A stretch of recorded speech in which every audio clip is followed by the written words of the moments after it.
amazing guests from different parts of Africa, and we are so pleased to have them. It's nice to know that we have Western Africa, someone from Southern Africa, and someone from Eastern Africa. So we have Dr. Phyllis, Sina, and Ronel. Please let me see if they can turn on their video.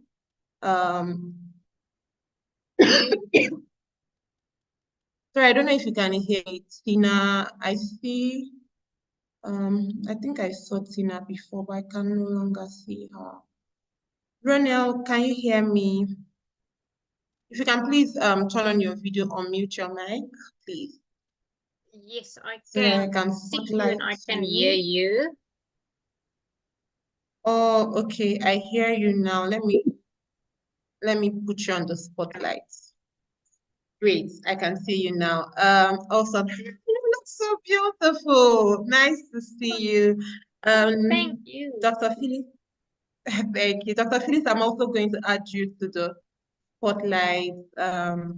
Ladies, please, as we are doing that, welcome our women. Welcome our great panelists from different parts of Africa. I don't see Tina again. The moderators, let me know if it's my eyes or something. Or I can't see her. Dr. Phyllis, can you please turn on your video so that I can add you to the spotlight? Okay, while we are waiting for that, I'm going to just give a brief about Ronel before as the other panelists are trying to join. So as people have noticed, when I'm reading people's bio, I don't read everything. I just tell you something that's stuck. And something that when I mean, even before the bio, when we saw her, like we're putting her to be speaker, I was asking myself, how do people really balance like being a finance person, owning a business, also being physically fit? I remember when we emailed her, she was saying, oh, she's traveling. She has, I think she said she was a sporting event, really. And in my head, I'm like, oh, this is what they call balance. Like, this is the definition of balance. So she has to be in this panel session because she's a very good place to tell us about being balanced. She has a career profile. She's a chartered accountant. She owns a business. She's also physically fit. That is 3 in 1. So she really has to tell us how she does that. I'm going to see, we're going to give a few minutes, or we can start while the other panelists are trying to get ready so that we do not take much of our time, but I'm just going to start. Dr. Phyllis, please, once you are able to speak, you can unmute and then turn on your video and we can go ahead. Veronia, pleased to meet you. Thank you so much for coming. So briefly, tell me about the journey. Like, I want to understand how, I know it's very hard. Like, personally, I'm in the career space. It is hard for me. I don't even have a real business, but it's hard for me to do any other thing, right? So how are you able to be a chartered accountant? You're able to have a business of your own. You're even able to be traveling where you can, and you're still able to be on this call to also give off of yourself to other people. Like you're doing all these things, wearing all these hats. Tell me about it, or tell us about it. Okay, first of all, thank you so much for this invite. I'm really excited to join you today, and I hope you can learn a little bit from my journey. So yes, I think I've started off as a chartered accountant. I was in the corporate world for about 10.5 years. And I think I just came to a place where I really thought I want to pursue my dreams and I really want to live my purpose and my passion in life. And that is when I left the corporate world. I started my first business in 2015. Currently, I own 5 different businesses in diverse industries. How do I do it? I think for me, it is always I want to be the best version of myself. So I always try to really do everything the best that I can. And I think there's a lot of planning going into it. So you need to really plan your days in advance. You need to have a proper schedules, and then also you need to know how to use your time effectively. I think all of us, we have 24 hours in a day. it doesn't matter who you are, and you need to know, how do I manage that time the best possible way? So not kind of, sit on social media scrolling, not spending a lot of time looking at what your competition is doing, but really try to, whenever you work, do that, be very productive. Then also focus. Whenever you do something, focus on one thing at a time. Even though I have different businesses, when I do my financial consulting work, I only focus on that. When I think about the real estate business, I only work on that. And I think then definitely you need to plan for your self-care and your personal well-being as well. So that needs to be part of your daily schedule. It's not your face, bro. Oh, okay. So thank you so much, Renelle, for that. I'm going to speak of that. I think Tina has joined. Let me just add her to the spotlight. Hello, Tina. Hello. I did not see you for a minute. Thank you for rejoining. Oh, welcome. No problem. Dr. Phyllis, let me know if you are here yet. Okay, I can't see Dr. Phyllis. I'm here. Please allow me to stay off video. I have my baby strapped on me. She's really little. Yeah. I can see. I mean, we are talking about balancing ambition, family and ambition. So I think that's part of it, because family is also important. All right, thank you so much. Just to put on what Renelle said, something she said that is very important, and I think that I also have a challenge with is, please, when we are not speaking, maybe we mute our mic so we reduce the feedback. Then when we want to speak, okay, something she had earlier said is we should focus on one thing at a time. I think like that's very key. We tend to want to do a lot at the same, especially women. We want to do 300 things because we are super people. So I think it is very important to learn to focus on one thing at a time. Thank you so much, Ronelle. Before I come back to you, Ronelle, I'm going to go to Tina. Hi, Tina. Thank you so much for joining. Just a bit of backstory. How I knew Tina, I have this friend that keeps telling me she's in the food business. So once we're talking about food, she will go, Tico's Kitchen taught us that we should do this. I'm like, are you the only person that this Tico's Kitchen taught? We cannot hear anything you tell her is wrong. If it's not the way Tico's Kitchen said it, there is no other way. And I think that I just wanted to say, because they say we should give people their flowers while they are still here. I just want to let you know that people that you teach, they really value you across the country. Because I mean, I did not know the person in Port Harcourt, because I know that you're native of, or that you stay in Port Harcourt. I met her from a different part of the country. So it means that whatever you do, you're doing it well, and we want to use this opportunity to say thank you for the good work you are doing. So on that, I would give you the floor, Tina. Tell us a bit about how busy your work gets, what you do, and like the reality of you being a woman, a business owner, and a big business owner, and also being a wife. You're muted. You can unmute and speak now. Let me try to unmute you from here. Okay, can you hear me now? Yes, please. Okay, good afternoon, everybody. So, first of all, it's not easy. It's not easy at all. It's not easy, but as human beings and busy moms, you have to just practice. Like, you have to just make it in a way that you have time for yourself. One thing I used to tell is, what if I'm not here? Like, what if I'm not here? Who is going to do it better than mommy for my kids?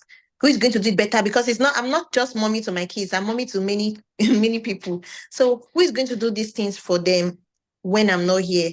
So on that note, first off, I practice self-care. Before you have to be stable, you have to be mentally, physically okay to be able to take care of other people.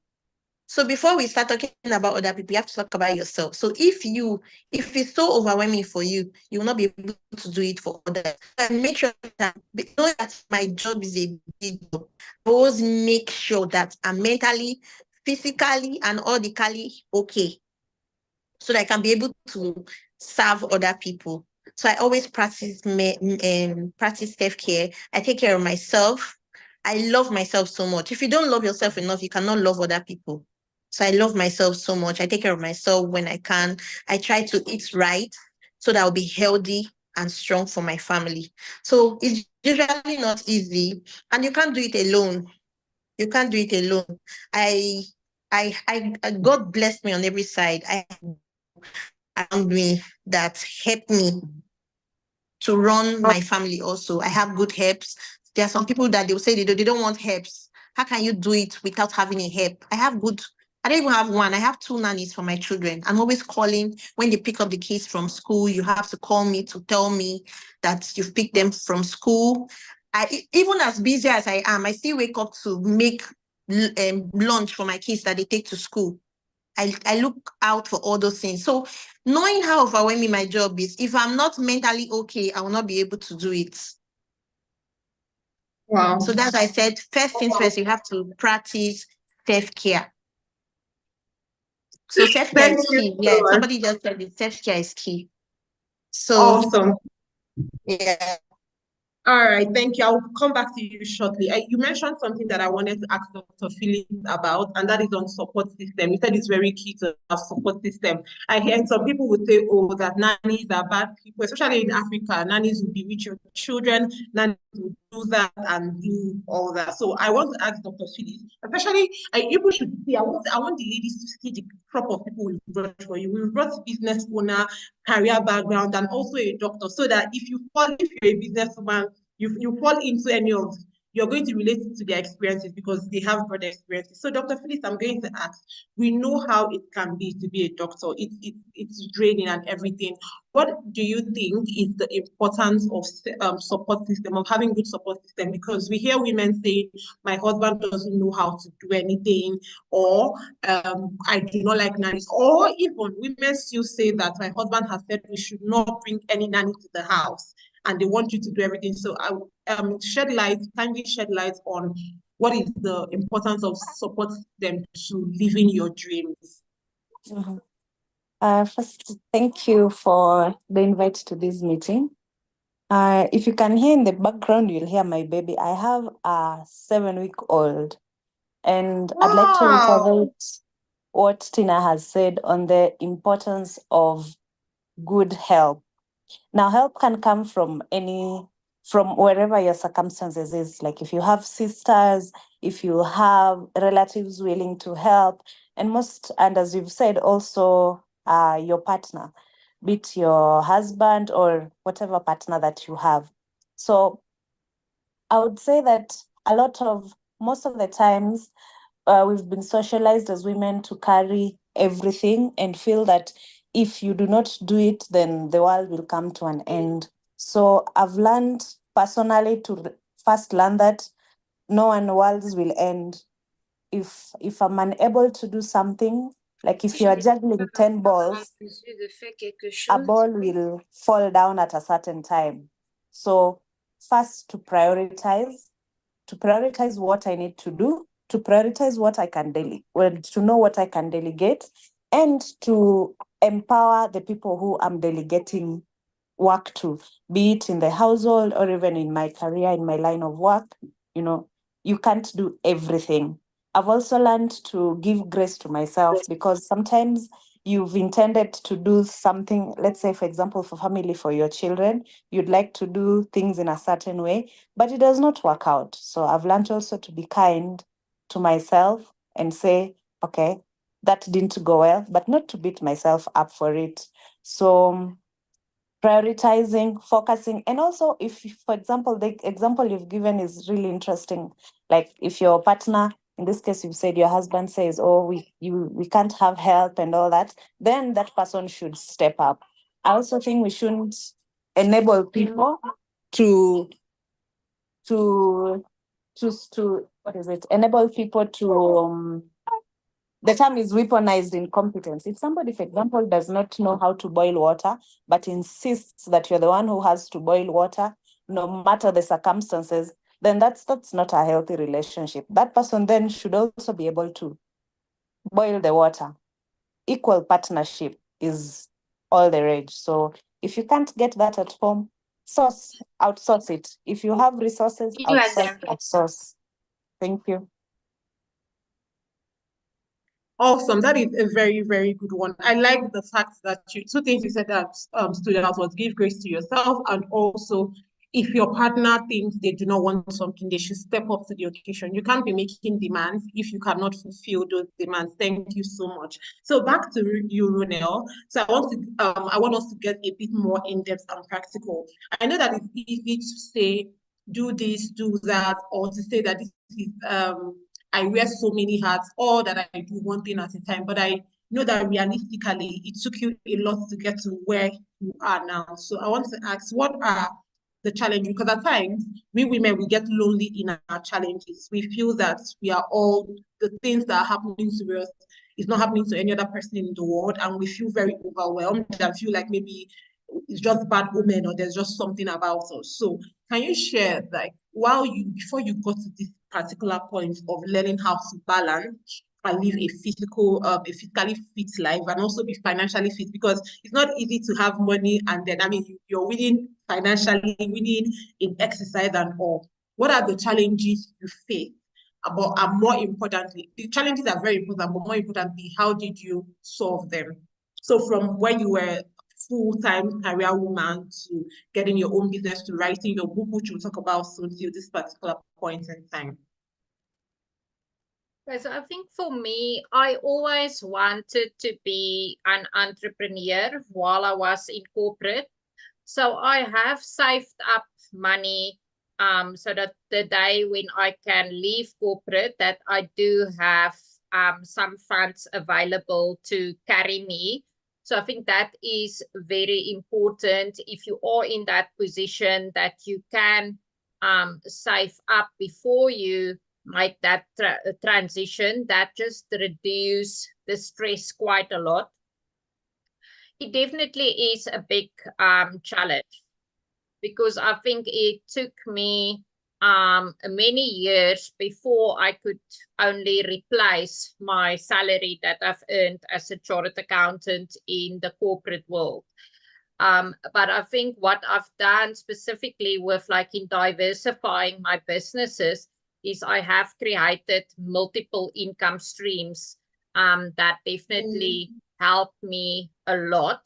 And I think especially during COVID, because one of my businesses is a guest house. And I think all of you would know that the hospitality industry was the worst affected during lockdown and COVID. But we were okay because I had a couple of other businesses that could support us during that time. I think even if you are an entrepreneur, you need to be very intentional with how you manage your money, especially in the first few years. Really always ask that question, do I really need this expense to survive, or is it just a nice to have? I think we are quickly, when we start businesses, we want fancy websites and we want nice business cards. And as soon as there's a bit of money coming in, you start spending it on something. And you need to ask yourself, do I really need to spend this money, or can I save it? So be very wise with how you manage your money, how you spend your money. And then, so things like having a proper budget and really keep to it is really, really crucial, especially in the beginning phase of a business. And then thereafter, as soon as you start having extra money, rather put that away. Start having like an investment fund for your business, having a separate account to build up an emergency fund. And there's obviously a lot of ways in terms of how you do your budget to budget for savings, to budget for an emergency fund. And that is how you build that up. And that will just help you tremendously when there is a crisis, but also when there is not good cash flow, you can fall back onto something. But definitely look at your numbers, know your cash flow, and have a budget and limit your spending. Awesome. Thank you so much. What is even very important about the things you said is we just talked about, we had a financial session in the morning and we talked about diversification and multiple streams of income. And the fact that you just mentioned it again shows how important this is. So lady, now you should learn something that she also said that when she talks about when her business had to close because of COVID, because she had other sources of income, it was easy for her to diversify. So it is very important for you not to just put all your eggs in one basket. Thank you so much for that. Sina, I do not see you again. Let me know if you're still with us. Sina, are you still here? Before I take the next question. Okay, while I'm waiting for her, I'm going to let me see. I can't see Dr. Philly. Dr. Philly, just let me know, are you still here? Because then Yes, I'm not I seeing am. your video. Oh, okay. So okay, since you're here, Tina, I'm just going to go with you first. And it's still on the same question, which is the challenges. I understand that as with time, people gain experience. So who you are now is not who you were 5 years ago. And I'm very sure that whatever family dynamics you have now, maybe you did not have it at the start. So what are the challenges you had as maybe when you were a new mom or a new wife with being that, and also when you were not maybe a lot financially comfortable, yes? How were you able to still manage things? First of all, what were the challenges you encountered and how were you able to solve those challenges?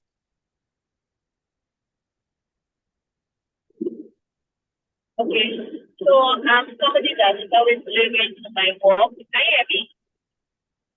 It's a bit more forward, but I can manage. Okay, so I'm somebody that is always living to my work. So it's so bad that I put it, all my kids I actually have never done yet. We are So struggling. one of the We can't hear you very well. Struggle. Can you hear me now? Yes, it's better. Thanks. Okay. So, like I said, so my work, whenever I'm pregnant, I'm always like, oh God, please, I don't want to have CS so that I can always go back to work. I can go back to work immediately because I know the struggle. I know that I'm always involved in my work. And as God will help me, it has been working for me. So the challenges I encounter is when I have my kids, they like the time I had my last baby, I didn't have any help. It was a struggle. I struggled so much. Sometimes you're doing everything by yourself, nobody to help you. I used to have a help, but I wasn't lucky the first time. So the second help I have, this one that is staying with me now, she's so good with my kids. So it was really a challenge. I couldn't do anything like the things I want to do. I can't go out to leave my kids. And I was like a baby friendly mom. So I have to extract milk. It was really, really a struggle. So financially, I've always been stable financially because I know how to save. It's important for women to save for rainy days. Tell them. Very important. It's important to keep money, like I call it, I don't touch it. Like even if no matter how bad it is, I don't go to that money. Except you have to save for everything. If you have to save for makeup. If you are the vacation type, you have to save for vacation. Save all this money for different specific things. So if it's not that particular thing that I want to use the money for, I don't touch it. So I don't know what might happen in the future. So I always save. Awesome. Are you still speaking? Because we can't hear you. So strong that it has helped me in so many ways. It has helped me sometimes when I have challenges in my business. I can just borrow money from there. I won't touch it, I'll put it back, but I can just borrow money from that particular place and solve that particular problem. So it's important for moms to, some women, because they are working and they have their own money, they don't save for rainy days. And sometimes when they have issues, they will now fall back to that thing that they don't like to do. Like somebody like me, I don't like to beg or ask for money. So you will now fall back to, there's this joy when you have your own money.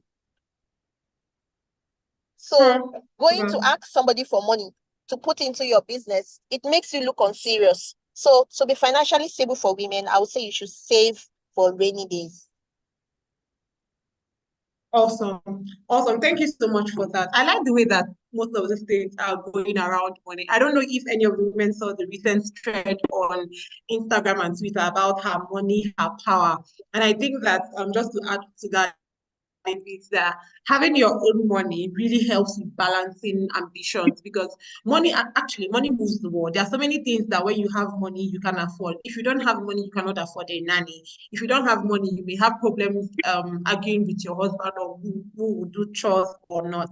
But we're going to go on. Dr. Phillips, for coming to, there's a comment in the chat session I think I really love. And ladies, while on that, if you have questions, please ask, but put the name of the panelists you want to ask. So we have Ronel on the call, we have Tina, and then we have Dr. Phillips. So put their names so we'll know who you're directing the questions to. So Abiola Ganiyu, this is a great addition, not question. She said, so many entrepreneurs just need to understand a business doesn't have to be a means of survival, but also a legacy built towards sustainability, and you will get to enjoy life in the long run. It's going to be worth the sacrifice.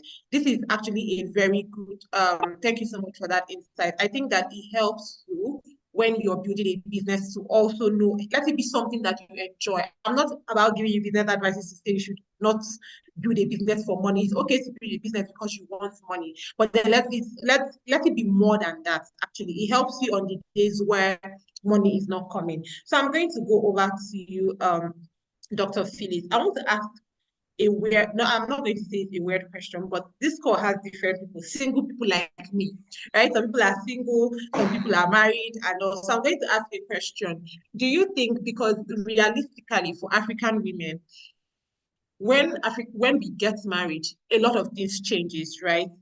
Things change and the dynamics are very different. Being single and being married is just very different. So I'm going to ask, how do you know before the marriage now? How do you know that a partner will be supportive? Why I keep sorry? Someone's, is it Dr. Phyllis that is speaking now? No, that's not me. Try to mute the person. Okay. All right, sorry about that. Why I keep hinting on this is that so many times women will send emails to say that, oh, their husband has said they should stop a business because it's not giving them enough time for the family, or that they do not like how they keep traveling up and down for business, or different problems. I've heard a lot, I've received a lot of emails. So I know that there's both sides, which is like the preventive things you can do, and then things to do when you're already in it. So I want you to explain a bit.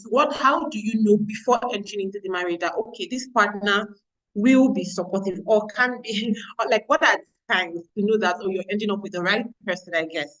And then the other part is, if you miss it, right? If you're already married and your stumbling block to being who you want to be is your husband, how do you navigate that?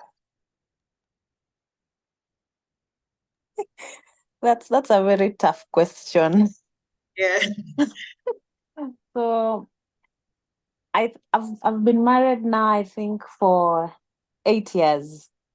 And one of the things I wish I had done earlier was to have more in-depth conversations about things, rather than assume that we are on the same page. So I would say that have conversations. So talk about finances, for example. What happens in the household? Who is in charge of what? Are you expected then to contribute or not to contribute?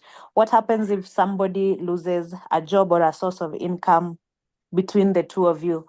Talk about chores, talk about children, talk about expectations, and not as by the way, like, what do you think of money? Then somebody says, it's okay, we will figure it out. No, have deliberate discussions and talks. So have conversations, and also just watch your partner, listen to what people say. Most of the time we hear what people say, but we do not take them seriously, or we think that they don't mean what they say. A number of people who have red flags will either act or say what they really are. But as women, we with grace, we say, oh, maybe you didn't mean it, or perhaps they've not met a good woman like me who can change them. So first, you can't change anybody.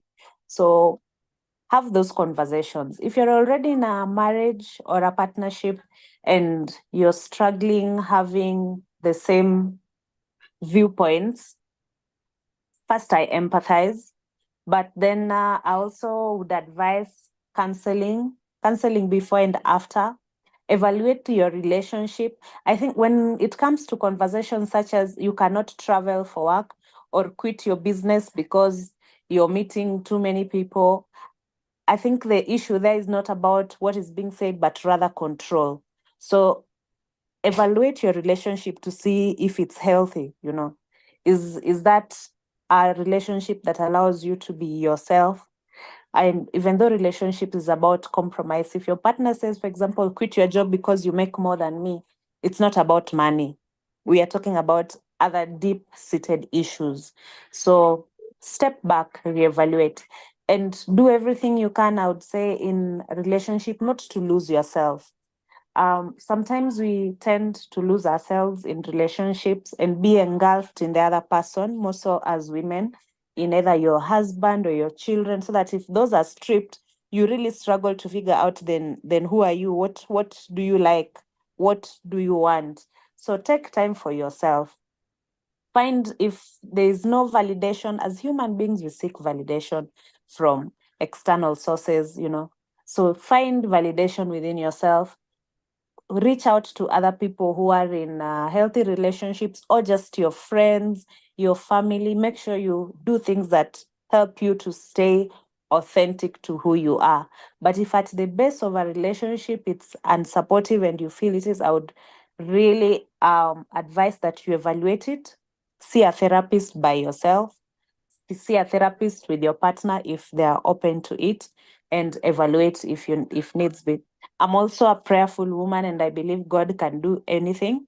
I'd also pray, especially if you're not yet tied to somebody for life, if you're not yet married, I would say pray, and God will lead you. Thank you. And listen to the leadings of God. If somebody, for example, is hitting you and you're praying and say, oh God, please change this person so that when they're my husband, they don't hit me. Yeah, you're not listening. You should leave. Thank you. Awesome. That is great. That is awesome. Really, really key. Thank you so much. I'm going to ask Renelle a question. We are tilting a bit, so I'm trying to make sure that we gather all facets, really. Renelle, so let's talk about your book. Most of the questions here are asking about finance. I think 2025 is the money year for women. Women want to be financially empowered. They are tired of being the one like being the poor one or the odd one out. So let's talk about your book. I know that your book talks about personal finance, how you can build a personal wealth. So just give us a bit of summary of like maybe key points from that book that would help us to build personal finance. Okay, thank you. Yeah, so my book is called Financially Fit and Wealthy. And it is all about, I'm actually combining some financial principles with fitness principles.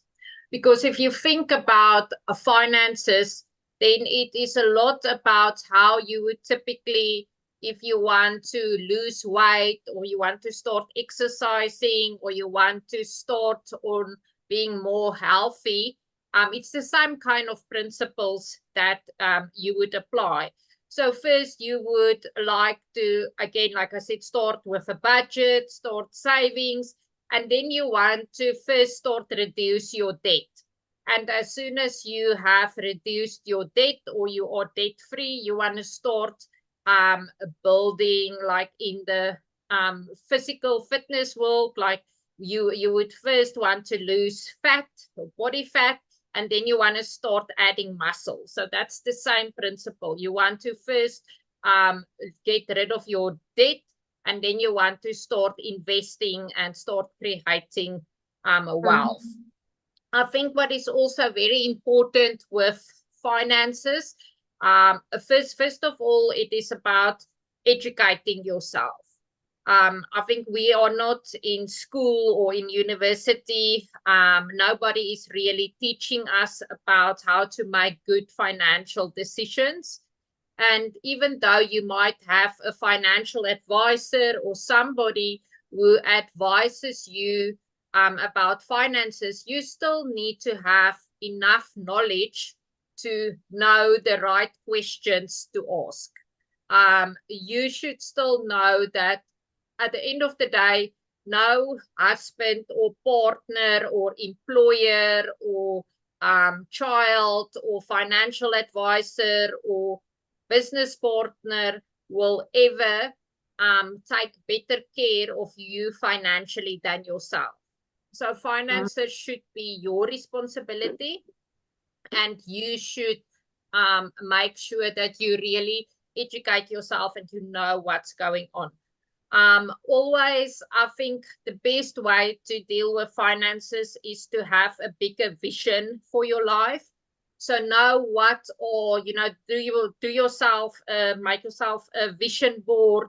If you maybe want to travel overseas, you maybe want to take your children to Disney World, or you might, even if you think the dreams are far-fetched and you will never reach them, put it all on your vision board and physically print it and put it somewhere in your office or in your bedroom or somewhere where you can see it.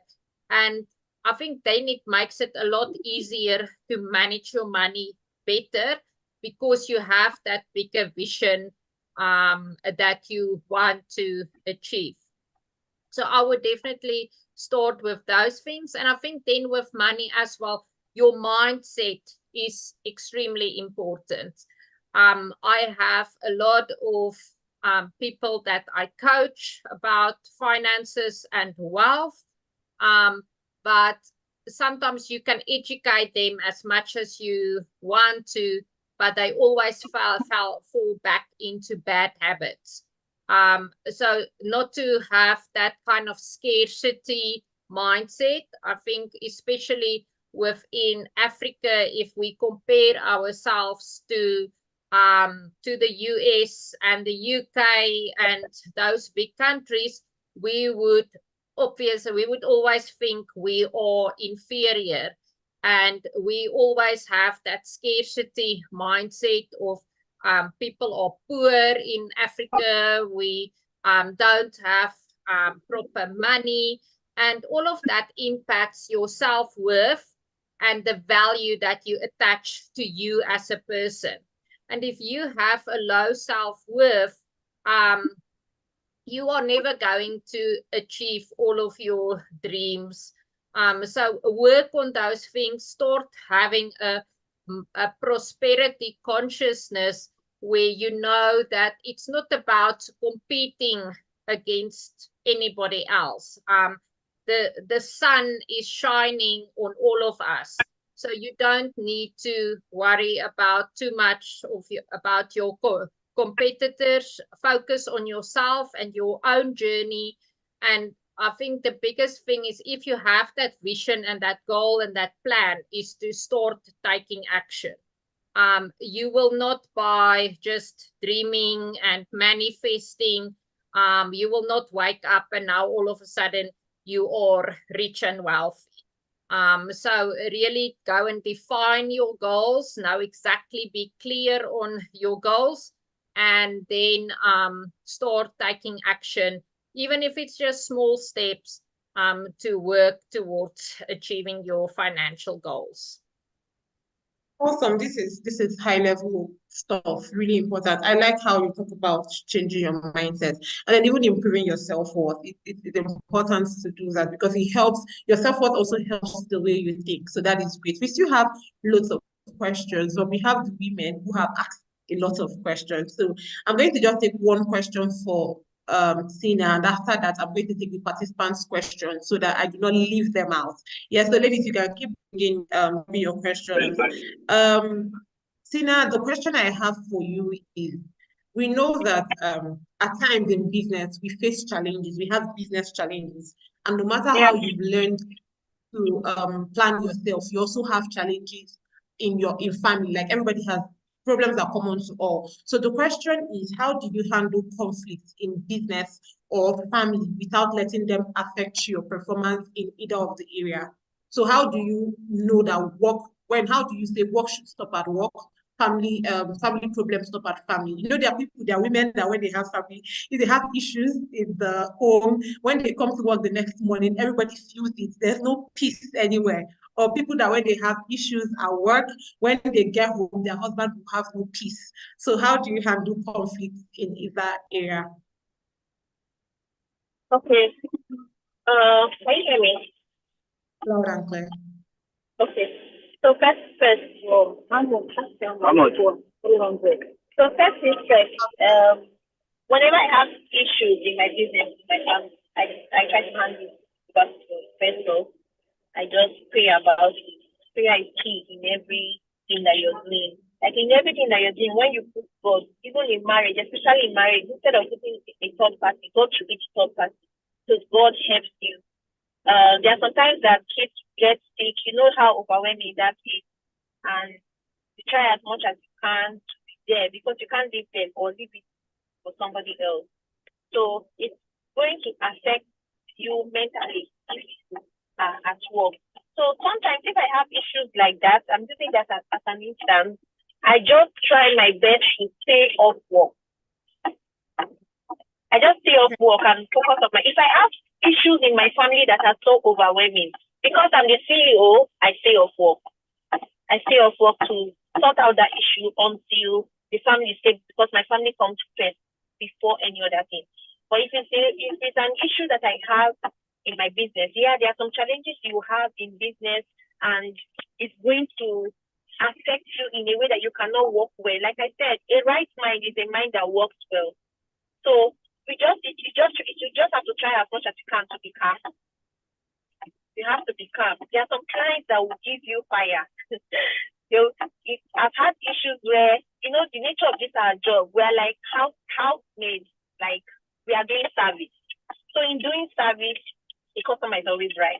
So there are some customers that they are wrong, but because of saying the customer is always right, you just have to agree, knowing fully well that they are, and because you're trying to, in this modern world now, where everything that you do, they will call you out. So you just have to know how to manage it. So first things first, you have to be calm. You have to have patience.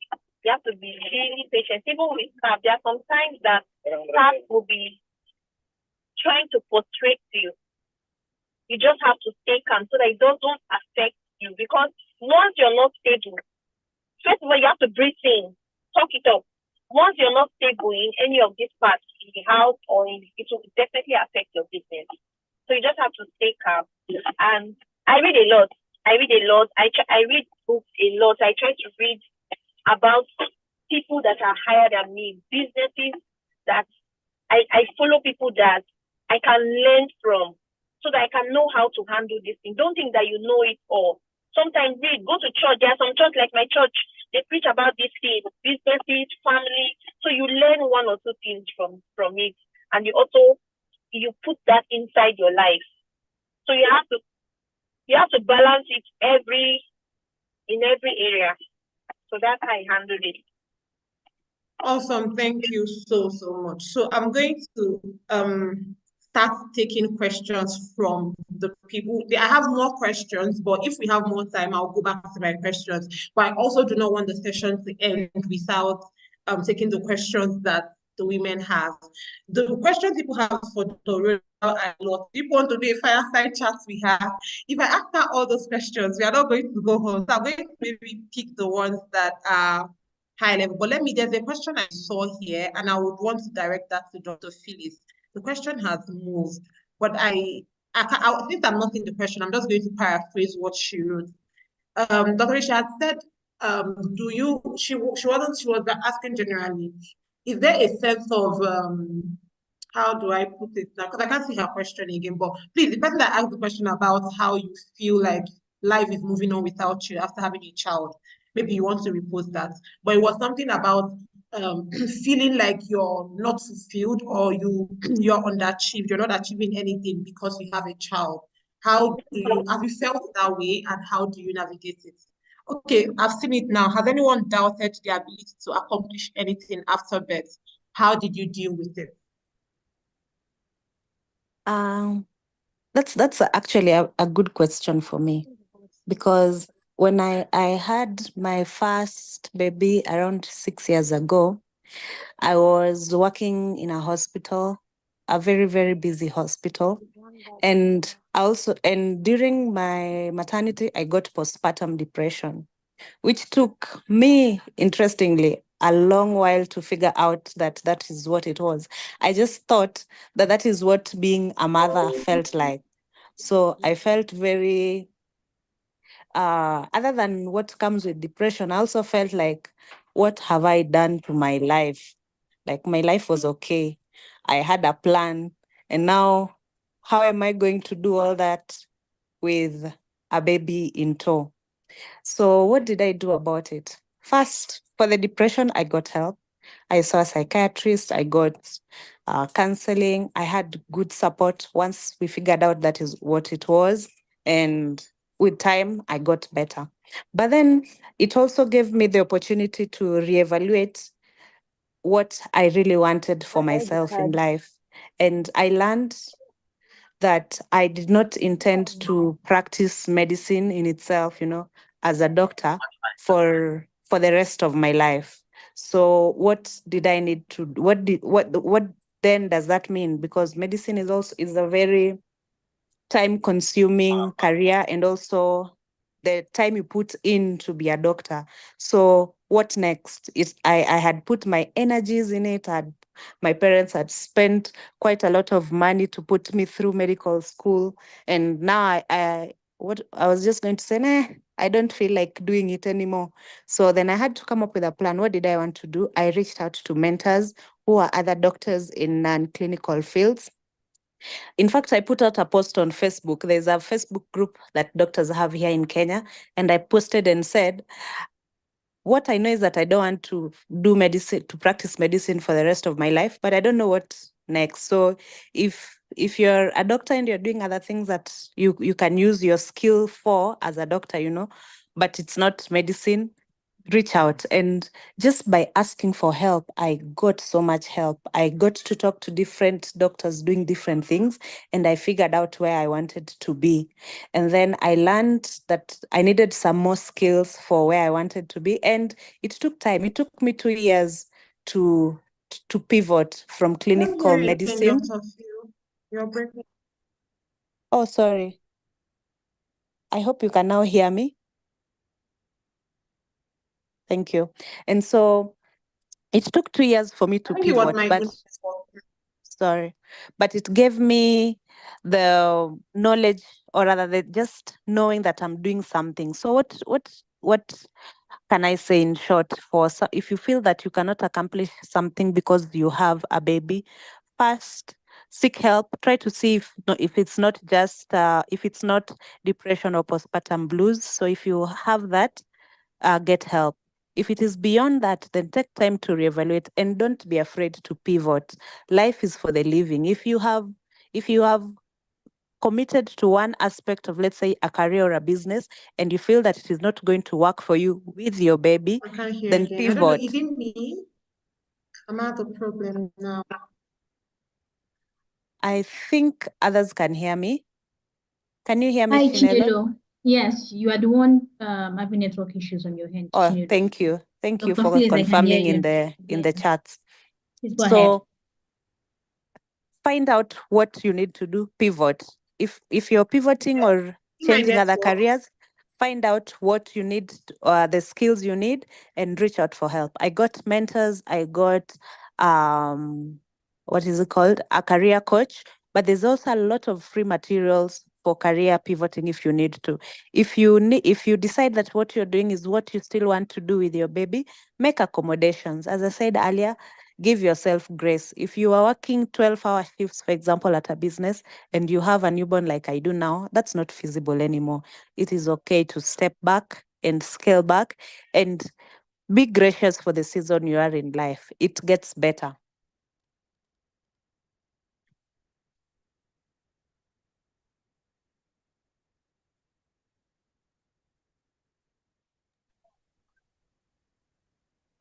I'm not sure if Chinelo is on the call anymore. I can't see her. Thank you, Dr. Please, Chinelo is having network issues. No, I'm here. Oh, okay. Okay, please go ahead, Chinelo.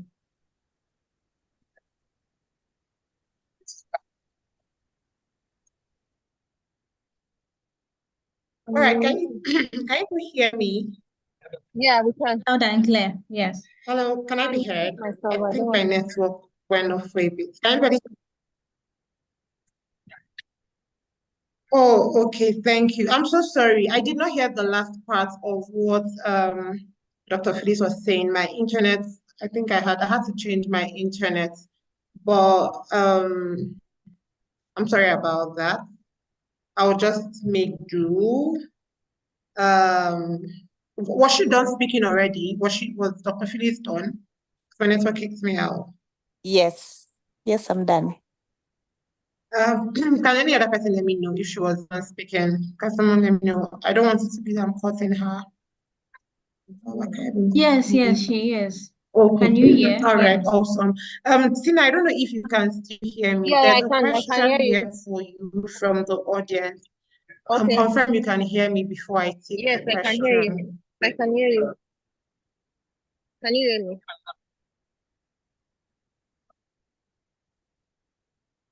Can hear me, yeah?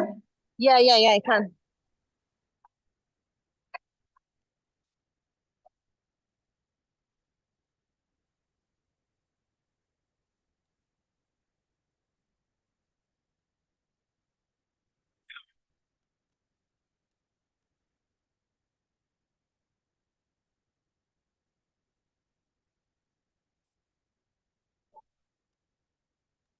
Okay, Tina, please, can you hear me? Yes, I can hear you. Can you hear Okay, so I'm going to take over from Chinelo since she's having network issues. So the question that she wanted to ask was from someone on YouTube, and she said, please, ma, I am still a student and I deal in perfumes. But now my problem is that I am the firstborn, my dad is late, and my mom lives in the north. And our only means of income is farming. So the most of the bills come to me. I take care of myself and my siblings' bills as well. That doesn't make me save. And I really want to save. What do you think I can do in this kind of situation? Please, did you get what I said, the question I just said? Yes, so what you're saying is can you hear me?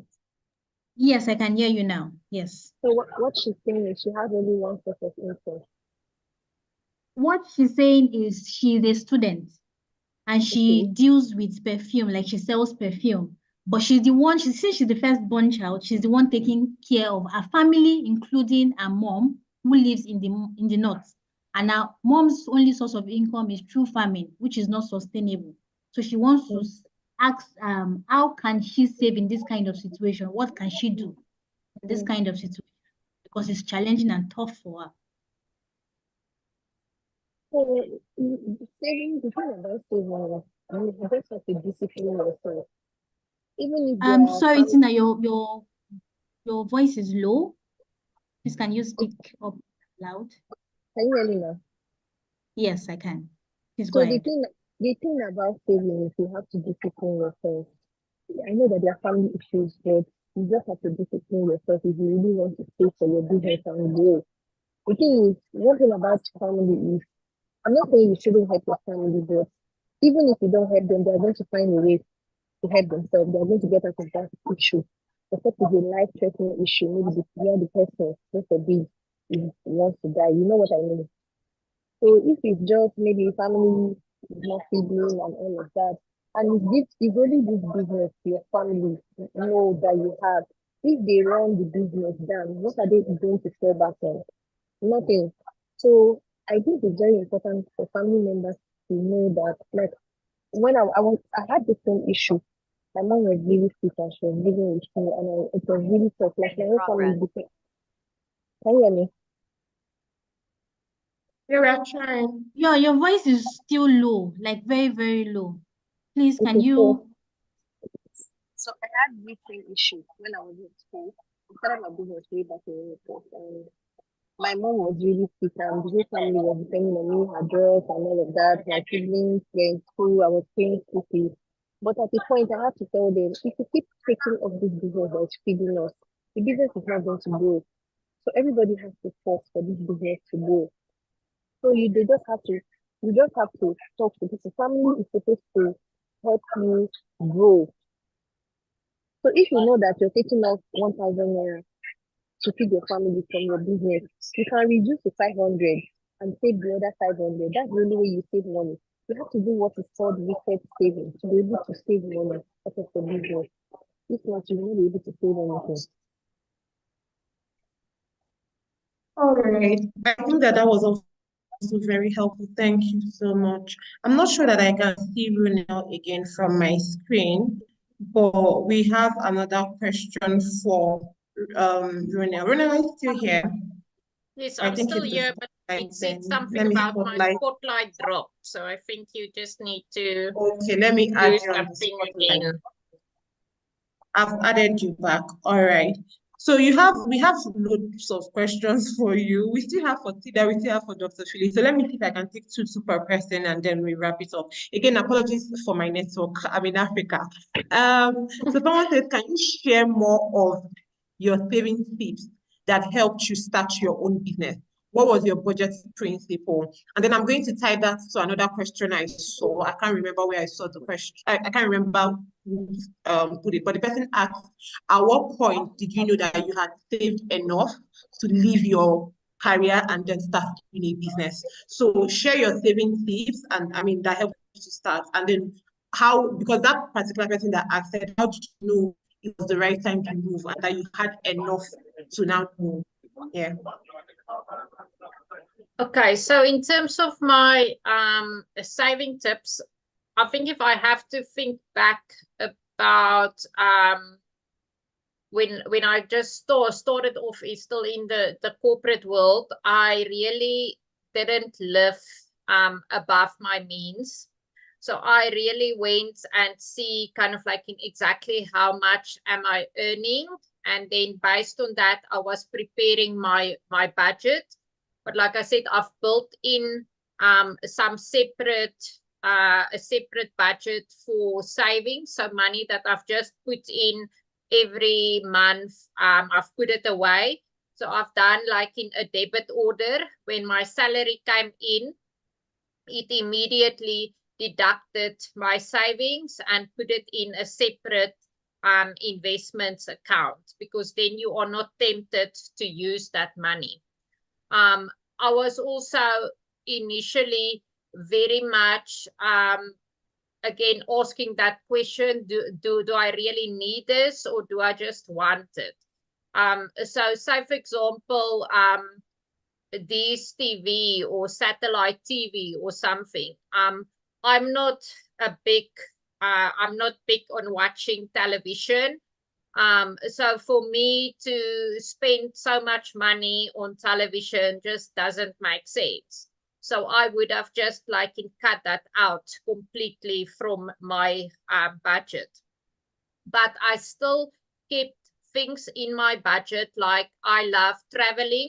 So I've put traveling into my budget because I think that helped me to really motivate me to stick to that budget.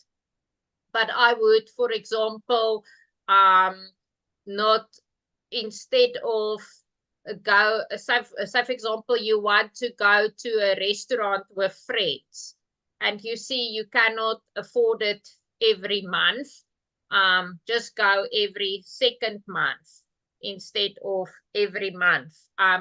If you need to go for your hair, or your nails or whatever, and you do not really need that to survive in that month, see whether you cannot sometimes skip a month of not paying that money, and rather than put that money away for on your savings as well.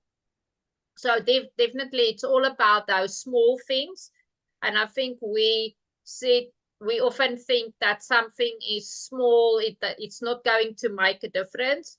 But I can say now, like in 20 years later, all of those small things that I've done made a huge difference. How am I experiencing life right now? So never think something is too small. And then I've also started to experiment at a young age with very different investments. So I would started to invest in unit trusts, in maybe an equity fund, so that I can almost teach myself more about finances and not being at risk of losing a lot of money because I don't understand the product. So I think it was, and then if you see, okay, but I understand the product, then you can start investing more in that, whether it is shares or whether it's different unit trusts or properties. I definitely would recommend those kind of tips. Awesome. Thank you so much. Those were lots of tips for knowing how to save. The person that asked that question, let me see, I think is Jeff. Well, yeah, I think then just on the second question that you asked, okay, how much do you know you've saved enough? I think the best way would be if you know what your minimum living expenses currently is. So that would include paying your bond, your rent, your medical aid, your transport, your groceries, children, whatever all of your expenses are. Try to add that up, and if you know an exact number, then you try to save up at least 6 months of those expenses. Because if you start up as an entrepreneur, you are most likely in the first 6 months not going to earn a lot. So you need backup. And if you can have enough money that can carry you for at least 6 months, I think you would be fairly safe to make that jump into entrepreneurship. Awesome. Your response now just ties into a question that someone asked, and that's Maria Wanjiku. So I'll just ask it. She said, how long did it take you to generate profit from your first business to save up for the other 4 that came along? From my first business. Yes, how long did it take you to generate profit from the first one? I think when we started out with our guest house, and I think it was in the first year there were some months where we did see profit, but it was very up and down. So it would be maybe showing a small profit this month, and then next month it will be a loss again. But I think it was almost on the guest house, probably 2 years until we were stable and we no longer had to put in personal money to carry the business. But I think after that time, you also know the business well enough to know when are the quiet periods. So for us, December and January are very quiet because we are closing then. So I know now that I need to put money away during the year to cover my expenses during December and January. So I would say you can look anything between maybe like in a year to 2 years to really start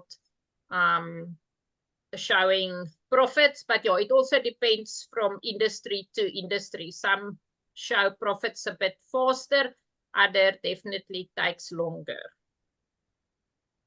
Awesome. I really like how this session is going because you're answering some of the questions we're not able to answer in the very first question, in the very first session because of time.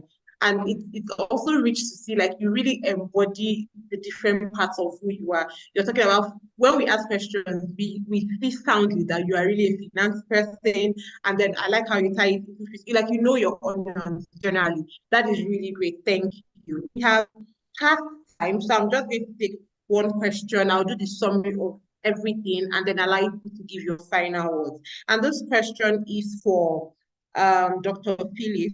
So Dr. Phyllis, people have forgotten that Dr. Phyllis is a medical doctor. People are just asking her about children. Anyway, congratulations, ma'am, on your 7 weeks old. And thank you so much for giving us time out of the time for your baby and your family in the midst of all this. We are grateful.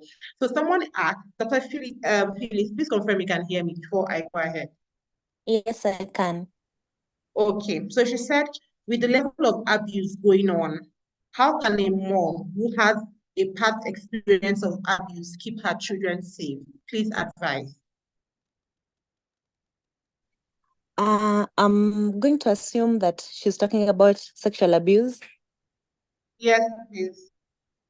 Okay, so statistics are very interesting. Most children who are abused, sexually abused, are usually abused by relatives and people known to them. So most of the time, we don't need to worry about the stranger out there in the big world. We need to worry about the people in our house. So it makes for a very interesting dynamic. So what would I say you can do to protect your children? First, speak to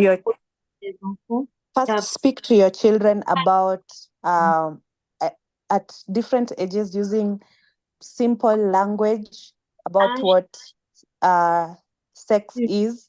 For little children, you can just start by first empowering them to know right anatomical, the name for, private parts. So instead of using colloquial terms, they should just know that vulva is a vulva, vagina is a vagina, a penis is a penis. You can teach, there are even songs. There's a song to teach children, these are my private parts. As you touch your private parts, no one should touch them, no one should see them. So teach your children first what is safe. First, the name for private parts from a young age. Talk to them what is safe touch, who is a safe adult. And a safe adult, it does not mean that your mommy, for example, is a safe adult or your teacher. A safe adult to be an adult who does not do 1, 2, 3, and what to do when that happens. If somebody is taking advantage of them, listen to your children and also watch them. There are usually signs of sexual abuse in even young children and even older children. With if you watch what they do, they get withdrawn. Some children imitate sexual behavior. So you may find a very small child imitating, maybe when they're playing outside with their friends, doing what is being done to them. And most of the time, an adult would say, oh, that is a bad child, and the child needs to be disciplined. But this child has learned that from somewhere. So create a safe environment for your children. If a child comes to talk to you about what has happened, or if they're feeling uneasy about somebody, listen to them. If a child, and teach your children about consent, for example. We are friendly as Africans. And for example, if somebody is in your house or a visitor or somebody is passing by, they want to carry children, hug them. If a child has reached an age where they say, for example, no, I do not want to give so and so a hug, or I don't want to hug people. Listen to your child, it's their body. Don't force children to be hugged, to be kissed, your girls or your boys to sit on the laps of others. So do your best to keep your children safe. Empower them to talk to you or to talk to other adults. Let them know what is an acceptable behavior and what to do. And for yourself, because say if somebody has a history of abuse, get counseling and deal with the trauma, because sometimes we also project our trauma onto our children and the people around us. So get that, and because it's an ongoing thing for life. Nobody ever completely gets over that. So get counseling about that. Do your best to protect your children. As I've said, talk to them and listen to them. Thank you. Awesome. Thank you so much. So we are way behind time. So I want to take your permission, ladies. Do you want me to, because I still have questions here, like from you ladies, not from me. Do you have a bit more time to spare, or we should wrap it up? Let me know. I do not want to keep waiting against your wish. Do you have a bit? Just say, let's do the next 5 minutes and then we close, or we should wrap it up and we should go home. Let me see. While I'm waiting for that, for the French people, please let me know. Is there any French person that has a question? If you have, it could be dropped on the Q&A session or on the moderators group so that I can read the question from the French people. And then I'm going to take one from you. More are coming. Okay, no. Let's keep the time. I'm just going to take two, and that's it. So I'm going to choose it. So I'll take one from I'll take one for Renel and then the last one for Dr. Phyllis, and that will be it. This is from YouTube. And I'm taking it because it's from YouTube. I want to make sure that it's what they call that. I've forgotten the English I want to speak. But I want to make sure that everybody feels heard, right? That's the English I wanted to say. So someone says, can one start an online business without depending on anyone they know directly, especially those in their contact list? No referrals from people you know, no sharing of. I don't know how possible. I mean, I'm not Ronel, so I'll leave it to Ronel. So she's asking, can she start an online business without depending on people that she knows directly, and no referrals from people you know, and no sharing of posts? I don't know how that would be, but yeah, that's the question she had. Ronel, can you hear me? Okay, go ahead. Oh, yeah. I hope I'm hoping I understand the question correctly. I think it is very important to get help from people that you know, and to maximize your network. But you will also find sometimes, depending on your business, that maybe it's not the type of business that people in your network can really support. If you think about my guest house, the people that I know, they all live in the same suburb than where I live. So they obviously not going to come and stay over at my guest house. So I think to also start not only relying on that, but start like in building your brand and building your business's brand as soon as possible. Get yourself out there, do like networking opportunities, and in that way start to expand your network rather, and not only rely on your current network, because it could be that your network cannot really support your type of business. But if you are fortunate that they can, really tap into them as much as possible, and always ask them if they can refer somebody else to you as well. Okay, awesome. But I think just to answer, to repeat from what she said, Renel, to the person that asked the question, she's trying to say in a nutshell that you need people maybe not be directly the people in your family, but you should know that you cannot be an islander in a business. You cannot say you don't want to talk to anybody or reach out and then build the business. It's people that buy from you, it's people that make a business. So it's important to do that. Okay, we are wrapping up. I got a question from the French people. So I'm going to take that. I can't see the question now again. Sorry. Give me a second. Let me look for the question. I saw it this very minute. Someone is saying sound is off. Can you hear me? Okay. Komaru, do not active. Judith, can you translate that? Let me see. Let me see if I can. How do you start a new activity after what is download form? I don't know what download form means. My French has ended there. Judith, what's the meaning of download form? But what she says, to the point I can understand, is how can you start a new activity? I think from in depth after being in depth without help. I think that should be it. Can I be heard? Can anybody hear me? Yes, sure, Chinelo. Can hear you. Ronel, did you hear that?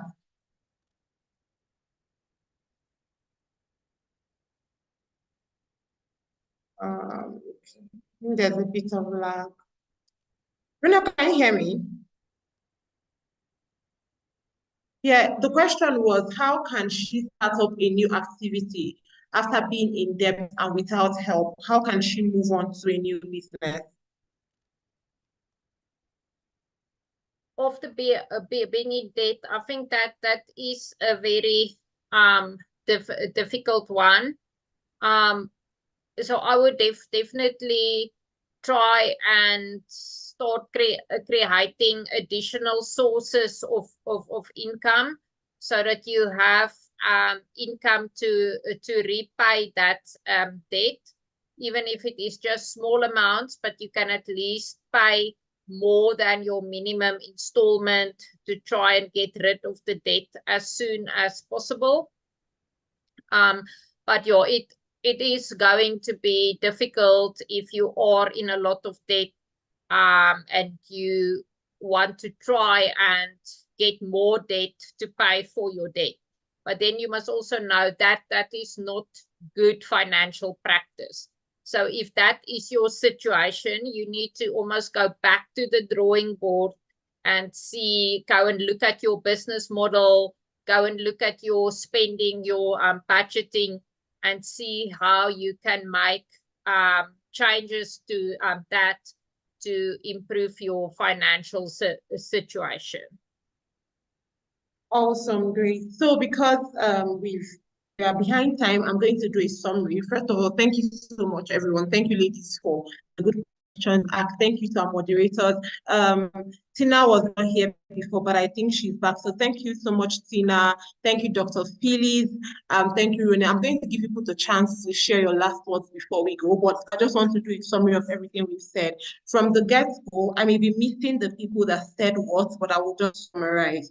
I think it was Ronald that started to say that it's good to prioritize and compartmentalize your life, that you should know when to do what, and you should focus on one thing at a time. She also said something that was important where she said you should not just spend all your time posting on WhatsApp, on social media, and not building yourself. So that is very important that at the end of the day, something I do with her is that at the end of the day, if we look deeply, we have time. The question is, are we spending our time doing the right things and things that matter? And then it was Tina that told us that we should practice self-care. Something she said that stood out, she said you must love yourself first before you can love your family or give love to any other person. So as a woman entrepreneur building a business, you cannot love your business or your husband or your children if you've not loved yourself. So please love yourself.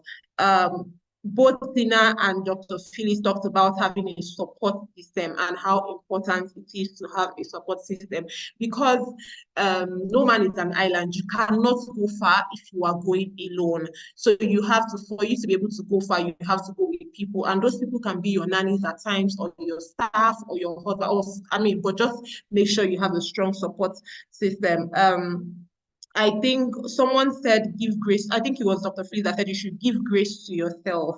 I'm not sure, but I think, and you should not be too hard on yourself. I think it was her, because I think she was saying something about there are days you're not going to do what you have planned to do because of life. Life happens to the best of us. And on such days, you should give grace to yourself, right? And don't wallow in don't wallow in the fact you did not achieve your goals. Just know to move on, give grace to yourself. She also talked about, when talking about your partner, that your partner should step up if they do not want you to get a nanny. So she said, when you have a partner, ensure that you have the difficult conversations, even without being married. If you're looking to marry, have tough conversations. Something she said that stood out is that don't just hear what people are saying, but listen to what they're saying. And you should not also take people for granted. If they tell you that they are A, take them for it. Don't say, oh no, they are not A, they are B, and you're going to change them. She said you cannot change anybody. So please ensure that you remember that. Take people, not just your partner, generally in life, take people, even your business, your friends and business partners. If people are telling you something about them, take them forward. Don't say, oh, you believe in them, or you feel they cannot do it.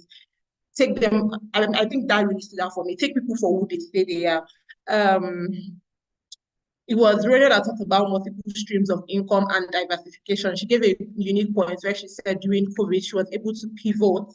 So it is very important for you as a business owner. I think a take home that you all should take from the IgniteHER conference is, as you go back to your personal life, ask yourself, what am I doing now? And what else can I do? Or even in this, my business, what more can I do? Brief example, let's say you're into agriculture, because some people say they don't know how to pivot. Let's say you're into agriculture and asking yourself, how do you want to pivot? It could be that you want to start teaching people how to do agriculture. It could be that you want to start doing a service part of the business. Maybe you want to do an online training for how to I don't know, package agricultural products, or how to do one thing or the other. And why I also said online, people should know that life is changing, and we are going into a knowledge economy. So what does that mean? We are going into an economy where knowledge pays better. So ensure that whatever it is that you are doing now, you master at it, and you're diversifying your income. I don't want to talk too much because I'm not the panelist. I'm doing something for you people, but diversify your income. I think it was Tina that said you should save for rainy days, right? You should not think that life will not always be fair on you. Save. They said it's very, very important as a woman to save. And we talked about your money is your power. If you're a broke woman, you cannot do so much in life and destiny. So save up and ensure you have money. Then someone said, find validation within yourself. I can't remember, but that ensure that, okay, I think it was Renelle, that you have a good sense of self, and that you have a good sense of self, and you're not allowing things or people to make you do what you do not want to do. It also helps with money. There are some people that spend a lot just because their friends are spending, or because they want to belong, or because they want to prove a point to people who do not care. So have a good sense of self-worth so that you're not doing things to impress people. I think it was Tina that said prayer is key. And prayer here depends on any religion you are. I know that people pray, whether you're a religious person or not. Anything that prayer means, that is good to know that spirituality is also very important in business and life, so that you should put that part.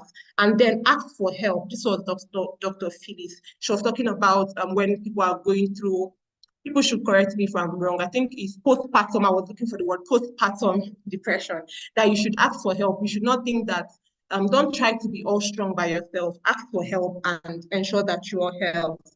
And then create a safe space for your children, teach them consent, and also ensure that when you are starting out a business, you give time for your business to make you profit. Know that you will not get speak immediately. There were lots said, but these were the things that I pointed out for you all. So in just 1 minute per person, I'm going to start with Tina. Tina, please give us a 1 minute closing. And after Tina, we have Dr. Phyllis, and then finally Runel, and it will be a wrap. Thank you. Tina, I don't know if you're here. Can you hear me? Tina, you're muted if you're trying to speak. Okay, I'm not sure. So, Dr. Phyllis, can you please go? And then after you, Runel would take. Can you hear me? Okay, I can hear you now. Yeah. You said I should do what? I didn't get that. Maybe 1 minute, like in closing, your final words to the participants. Okay, so what I'll say to this participant is, as a human, I already said it before that you should make out time. Love yourself enough that you can spread the love to others. Because if you don't love yourself, you can't do anything for anybody. You'll not be mentally stable. Then it's very important to have your own money, no matter how small. Even if you're not a working woman, that your husband gives you money, it's important to save out that money for rainy days. The way this world is now, you don't know what will happen. And there are some things that you don't need to ask a man all the time. Even if you are somebody that is dependent on a man for everything, maybe you can do some things with the money, part of the money that he has given to you that you saved out without asking him. And it will even make you feel confident about yourself. Then, like I always said, put God first in whatever you do, and God will take you higher and higher every day of your life. Thank you so much for that. Those final words, Tina. God bless you. Dr. Phyllis, please go ahead. Thank you everyone for staying with us and for listening. My last remarks from the questions I've had and from the comments I've seen in the chats, I get a sense that a number of us are struggling with self-confidence. Let's say, be it in business, when do you start or not? In careers, am I good enough? As a mother, a wife, a daughter, and all the things we as women play roles in. So my last comments would be, have confidence in yourself. You can do it. Believe in yourself. If you need to tell yourself that every day in the morning, in the afternoon, and at lunchtime, and in the evening, do that. If you need somebody else to say, and maybe you have a friend, seek for that. Seek it, believe it, and you can do it. If no one else believes in you, I do. Thank you. Thank you so much. As Phyllis said, if no one believes in us, she believes in us. Thank you for that. That was warm. And Runel, please go next. Thank you. So my last remark would not be finance related. It would be marketing related, but I think it's a very important concept.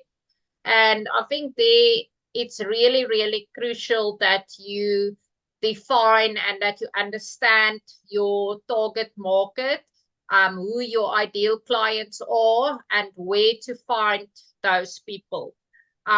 If you are selling car seats for a Ferrari car, then maybe nobody on this webinar is going to be your target market, because maybe none of us are driving Ferraris.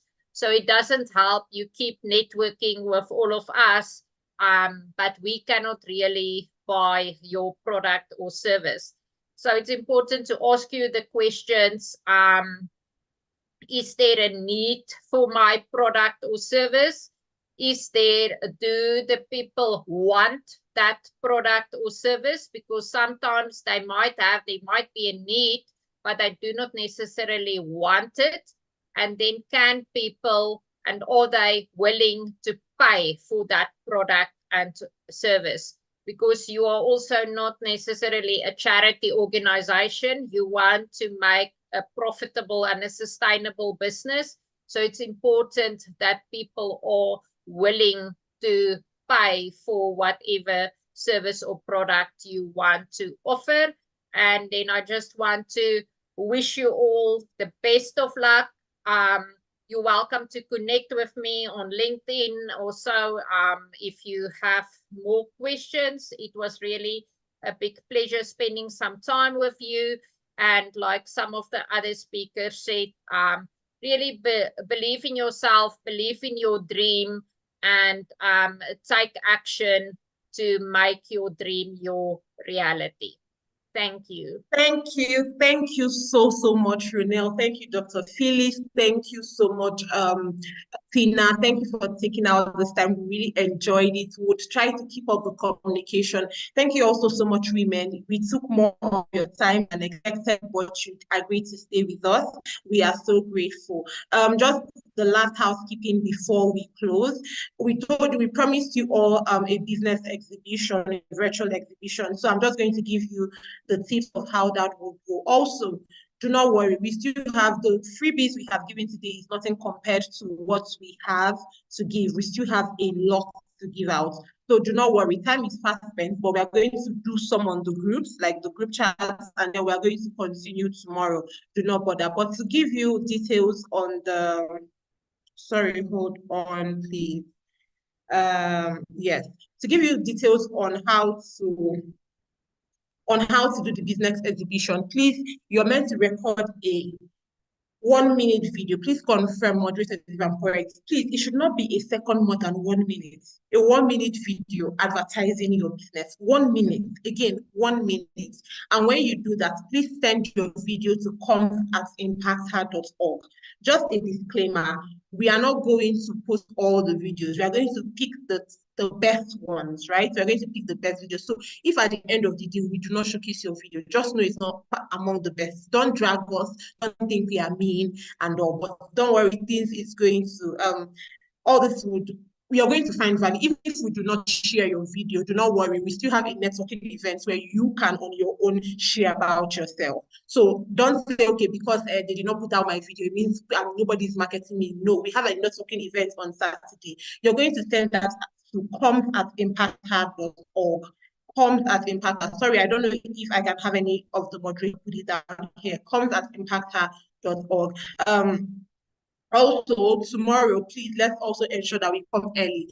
It gets better. I promise you, it gets better. I don't know, some of you are going to know how we're going to be having just EV Africa tomorrow morning, and we have another sweet panel again tomorrow, please, and a lot of things. We also have breakout. I don't want to just, people should look at your program. We send the programs to you all so that you can look at it. If you think day one was lit, then wait for day 2. It gets better, I promise you. I would have given out more freebies, but like I said, time is behind. So I'm going to see if I have time today. I'll do it later this evening. If not, during the call tomorrow, we are going to do that. Also, please, let's move to the page of the sponsors. Please, let's remember to follow our sponsors. And when we go back to our groups, let us know how today went. I would not want to close without thanking the people that I'm on. I mean, it takes a village to have this kind of conference. I am the face you're seeing here, but there are a lot of people in the background. There is Grace, there is Deborah, there is Odun, there is Tamuno, there is Peace, there is Stephanie, and we have Judith. We also have Bayo from the French team. There are a lot of people that have come together to make this exercise worth it. So thank you all to the team that has been supportive, and thank you so much, women, for staying with us. Remember, go and all the products from our sponsors, we've only given one today, so we still have more. We still have lunch packs to give out. We have vouchers, free vouchers for 50 people. We have good 50 vouchers, so there's still a whole lot.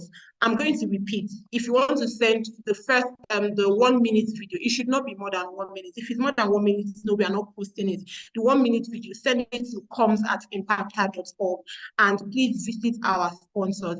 Thank you so much. I thoroughly enjoyed my time with you. I hope you did. See you same time tomorrow. I want to save energy and all. Thank you. I love you all. We'll see you again. Bye-bye. Okay.